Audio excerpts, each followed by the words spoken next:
చేసుకొని బతుకుతాం. ఇప్పుడు ఎట్లా మరి మీ ఇల్లు పోయింది, మీరు ఎక్కడ బతకాలి? మీరు ఆయనే తేవాలి, మీరే తేవాలి. ఇక మేము ఏడు ఉండాలి, తెల్లని దాకా ఇల్లే కూర్చుంటాం. మాకేమన్నా కలిసి చచ్చిపోయినా మీరే బాధ్యత, మాకేమన్నా అయినా మీరే బాధ్యత. ఏం చెప్తారు రేవంత్ రెడ్డికి ప్రధానంగా? ఏమైనా మాకు మీరే బాధ్యత.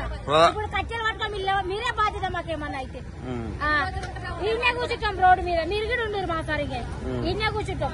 ఏం చెప్తారు రేవంత్ రెడ్డికి? ఏం చెప్తారు రేవంత్ రెడ్డికి? ఒకటే వేస్తాం, ఇక మాట చెప్పులు చూసి మెడలేస్తాం, పూలదండ కూర్చి పెడతాం తెల్లని దాకా కూర్చుంటాం. ఎందుకు నోటీసులు అంటే ఏమి ఇవ్వలేదా మీకు? ఇప్పటిదాకా చూడలేదు. నోటీసులు దించుకొని కొత్త చెంపుల దాన్ని వేసి కూర్చోబెడతాం. ఇదే ఉంటే మా పొట్ట. ఎట్లా మరి ఇప్పుడు మీ ఇల్లులు పోయినాయి, మీకు ఎక్కడ ఆస్తులు ఉన్నాయా? వాళ్ళు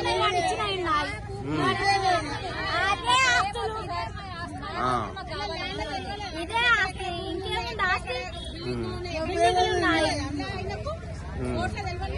అంటే పేదల ప్రభుత్వం పంపించిందా?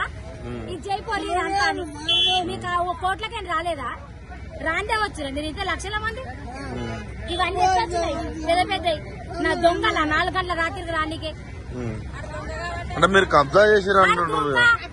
దొంగ మీరు కూడా దొంగలైనా రానికి అట్లా. ఆ దొంగ పక్క దొంగాడు. అంటే ఇందిరమ్మ ఇచ్చిందని పక్క దొంగ. అంటే ఇప్పుడు మీరు ఇందిరాగాంధీ ఇచ్చింది అంటున్నారు. మళ్ళీ అదే కాంగ్రెస్ పార్టీ అమ్మ ఇప్పుడు